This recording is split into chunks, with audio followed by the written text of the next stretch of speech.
Hey guys, what's up? My name's Kelsey and welcome back to my channel, Ruffalo Reads.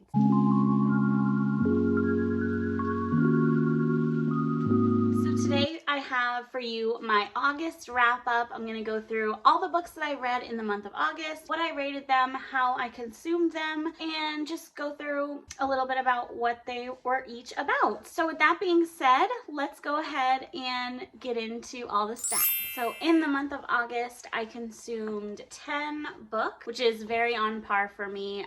Last month I had a little bit more and I don't know why. I couldn't tell you. I just had like a really great reading month last month. And this month was good also, just, you know, pretty typical for me to do like 9 or 10. So, sorry, I said 10, but it's actually 11. So 11, sorry about that. I missed one of them. All right, so in the month of August, I had 3 5-star reads, 4 4-star reads, 3 3-star reads, and 1 that I kind of didn't rate because it was a memoir. One of the memoirs that I read, I did give 5 stars. I usually don't rate them. However, this one just impacted me so heavily that I felt compelled to give it 5 stars. So there's that. And I listened to quite a few. So let's see how many I listened to. All right. So as far as format, I read 7 audio. Now I could say 9 because I did read 2 of them physically and audibly. And then 4 were physical, one of which was a Kindle read. So there's that breakdown for you.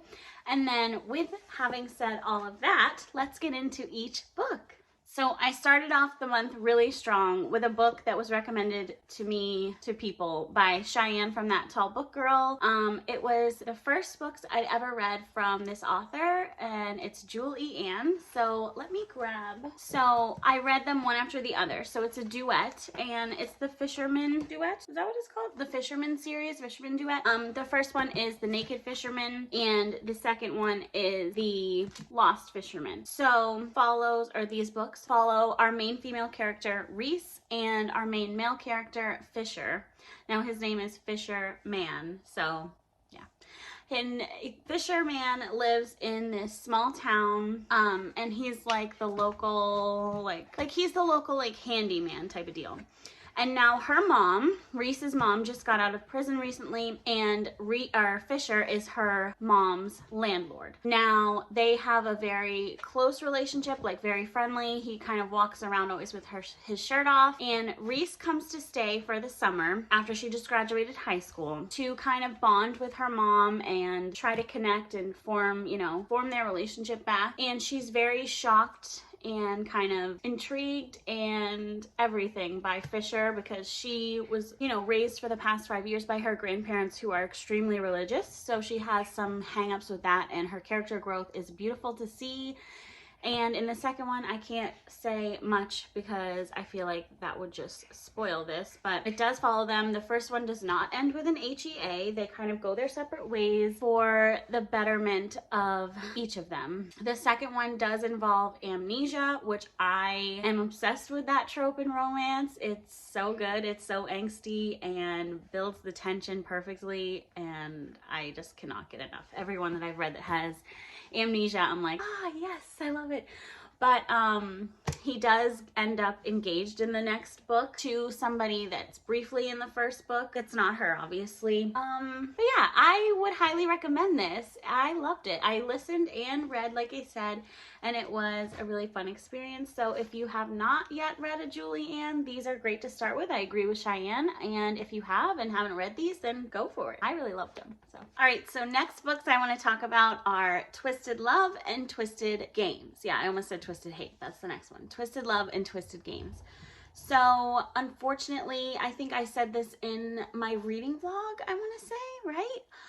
I did not enjoy these. And these have kind of spiraled me into, these amongst another one, but have kind of spiraled me into being in a rut with romance. So right now I'm kind of taking a mini break and reading some thrillers. Anyway, so let's get into what they were about. So Twisted Love, I think I gave that one 3 stars. Yeah, Twisted Love I gave 3 stars. So it follows Alex and Ava.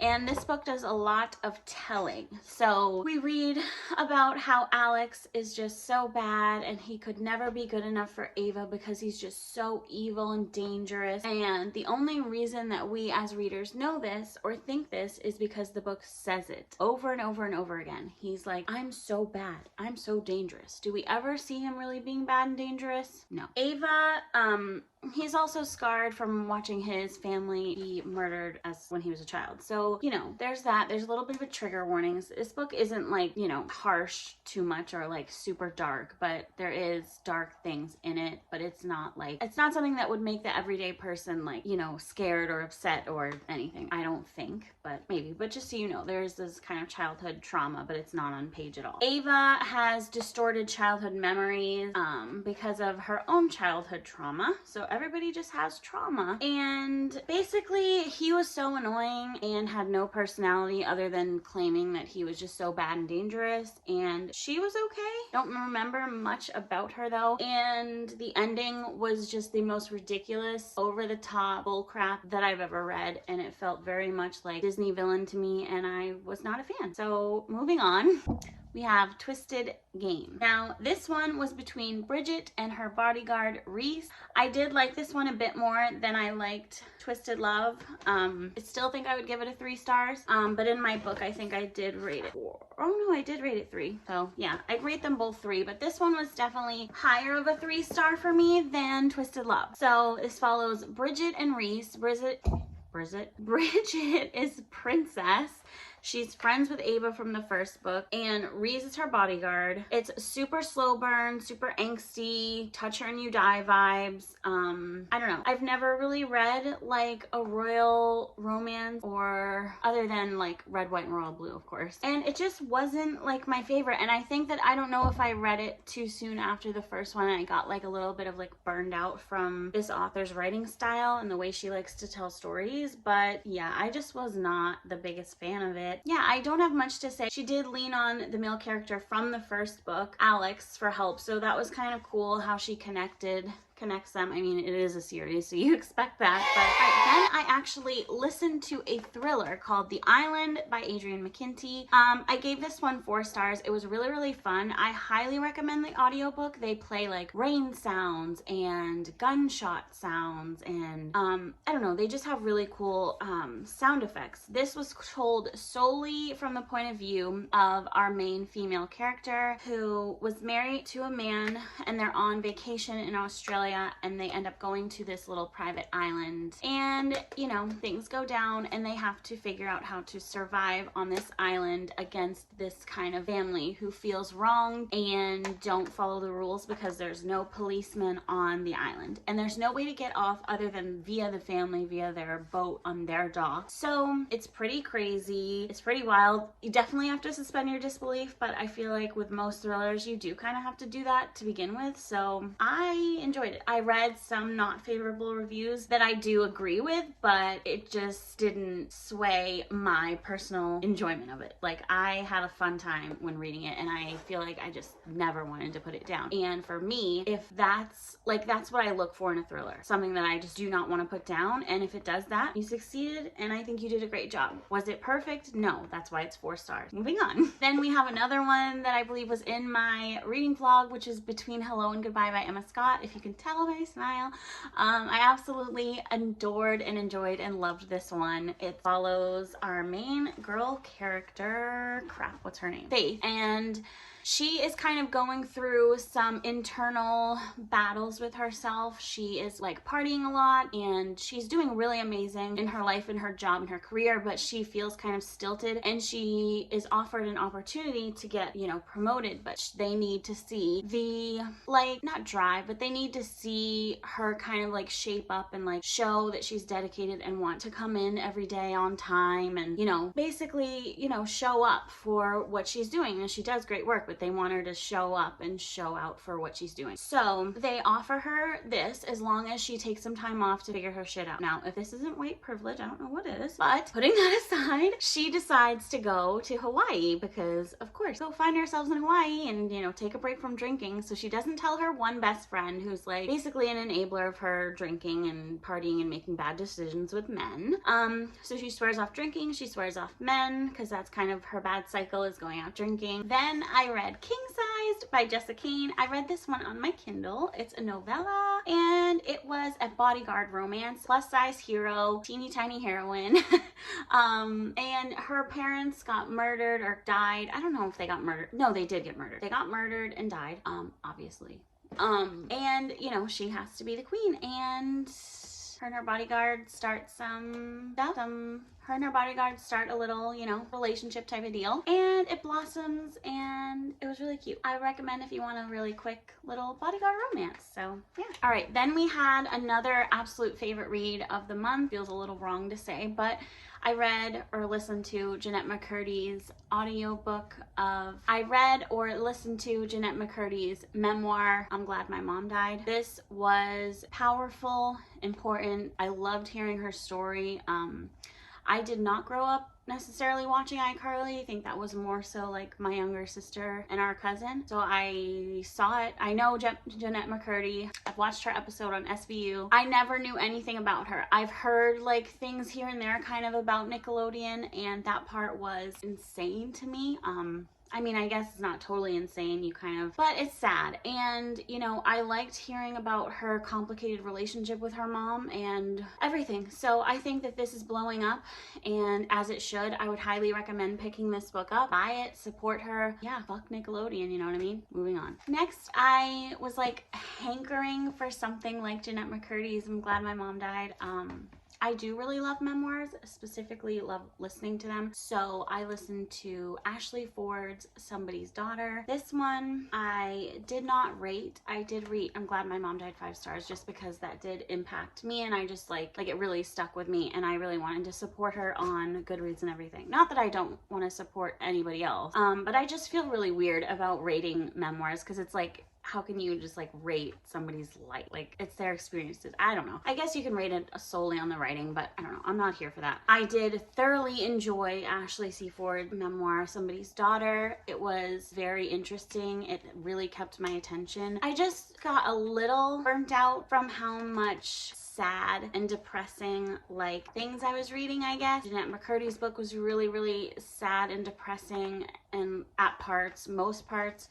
And then Ashley C. Ford's, most of it was really hard, like her life. I mean, of course she had beautiful moments in her life, but just things with her dad being in prison, things with her growing up as a young Black woman in America, and, you know, the complicated, super complicated relationship with her mom. It's just hard, but it's also hopeful and important, and I think that if you're interested in somebody's memoir, this one was amazing, and I would highly recommend it.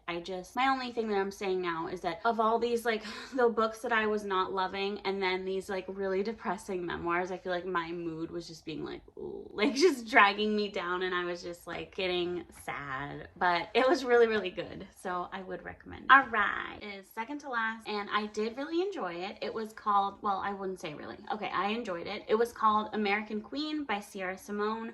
I had this downloaded, I think because back in the day, Tori had talked about it from A Novel Life, so all right, this was like my third or something royal romance, and I just have to say that I don't think I like royal romances, but we'll see. I'm not going to write them off completely. So anyways, American Queen follows Greer, Rhys, and somebody else, but we're not going to talk about him right now. So Greer and Rhys share, so Greer grew up like surrounded by powerful people. Her grandfather was like, I don't know, some high up person politically, and so he was always involved in these political parties, and Greer was kind of always his like eyes and ears because he brought her with him. She was like a young, silent little girl that would just relay information to him. So when she's 16, she goes with her grandfather and her terrible best friend to one of these parties, and she has a stolen kiss with a much older American army guy, I guess. I don't know, army guy. So she like instantly like calls him up, sending him like all these emails that go unanswered. How she literally has his email address, I don't know, but she has it. Or maybe she's sending him letters, but still, how does she have his address? Anyways, I don't remember if they explain that or not, but so whatever. She's sending him emails or letters that go unanswered. We don't know if he's reading them or not. We don't get any other points of views. It's solely told in her point of view. I was not a fan of that. I don't like that in romances. I like to see the other points of view. So fast forward, she is asked by the other guy in this book. I can't remember his name at all, so we're not gonna go there right now. Other guy says, hey, he wants to see you. That Rees is now the president of the United States. And, you know, Greer is trying to stay away from the politics and the big, powerful people. She's trying to just be like a teacher. But she agrees to see him, and then they kind of fall into each other this time. Now, in that span, the guy that came to get her, to tell her that the president requested her, is the one and only guy that she's ever slept with. Now, I'm going to say something now. I'm going to put up spoiler things, because this is exactly, to me, what happened in Sea of Ruin that I hated and that bothered me, and I felt like this was literally almost the same book, but instead of pirates, we're presidents and, you know, vice presidents. So Greer and him shared a kiss. They both somehow like felt this insane pull towards each other, right? So they love each other. In the time from when she's 16 and they break away from each other, he and his now vice president, but before that, had a relationship. So the two guys had a relationship. He even went so far as to ask the vice president, can't remember his name, to marry him, wife. Now, when Greer comes back into his life, because he asked her to, his wife that he had, you know, on the times that he and the vice president weren't together has died, and he's asked to meet with Greer, and he wants to talk to her about how he's always loved her and felt a draw to her, but he, whatever reason, married this other girl and blah blah. Never says anything about the vice president in their relationship. That's the guy that she also had sex with before coming to meet with him. Didn't know that it was his vice president at the time, but she doesn't tell him that right away either, but she's fully planning to. He doesn't tell her that whole thing with them. So then when it comes to a head and they tell each other, it doesn't cause a breakup or a huge fight or a big scene. They talk it out. They decide, we all want to be in a relationship together, blah, blah, because they do stuff. He and Greer, the president and Greer, do stuff in front of the vice president, and then with him, they involve him. They ask him, do you want to be a part of this relationship? But the thing that bothers me is, first of all, the extreme ridiculousness that this girl is effing the vice president and then the president, and they're together and everybody's all together just not knowing, like dumb. But then the thing that bothers me so much is that when they form this relationship, we're all going to be like communicating the most and setting, you know, boundaries of what exactly we expect and blah blah blah. But meanwhile, he is talking to the vice president about things that are going on without her, and that is what I fucking hate. I can't stand that. If you're gonna have this, like, you know, polyamorous three-way relationship where everybody's just hooking up with everybody and doing whatever they want, and I don't remember if she also just hooks up with the vice president without him, like she does on the wedding day. That's a whole scene, but like I don't know if that's a thing going forward or what. I can't remember, but like I'm just over that. It just felt like I was reading that scene or that whole thing from Sea of Ruin again, and I was just like, oh, like I get that that's maybe some people's like fantasies or whatever, but I don't know. It's not for me. The book was okay though. I did enjoy it for the most part. Those are just my nitpicky thoughts on it, and on to the next. Lastly, I had another nonfiction this month, and this was an ARC from NetGalley, so thank you to NetGalley for providing me with the ARC, and it was Christopher Reeves' Brown Enough. So this was his kind of, not memoir, but like stories from his life and recounting different things, just how he feels in general about certain things, about growing up as a brown person in America, as a brown person in Hollywood. It was really interesting and really insightful. I did write a whole, not long, but a whole review on Goodreads if you want to check that out. My Goodreads and Instagram and everything is always linked in the description below, so you're more than welcome to go check that out. But yeah, I gave this 4 stars. My only only like qualm or nitpicky thing about it was that in the beginning it did feel very like disjointed and slow in the pacing, but other than that it was super interesting towards like as we got going, and I loved hearing his stories and how he wanted to, you know, bring awareness to something and also, you know, bring hope, but also not shy away from the hard topics. And I love that he talked about how he never stays quiet. If somebody says something that isn't right or, you know, that's offensive, that they are ignorant about, he doesn't let the moment slip away. He speaks up, and I love that. So I think more of us need to do that, and more of us need to hear stories like this because they're important. And, you know, people need to wake up, and people in Hollywood need to wake up. And I'm really glad that I got an arc of this, and I'm really happy to have read it. So I hope that when it comes out or when it's available that you guys will check it out because it was great. Yeah, and it's always lovely to hear the actual author reading it to you. And, you know, it's always interesting when there's people in Hollywood that come out with stories because it's just interesting. We're all a little nosy, right? But anyways, all right, that's it, guys. That's all the books that I read in the month of August. I hope you have a beautiful September. It's fall, finally, my favorite season. I cannot wait to cozy up and read books in the little chill in the air. And please like, comment, and subscribe if you would, and I'll see you next time. Bye!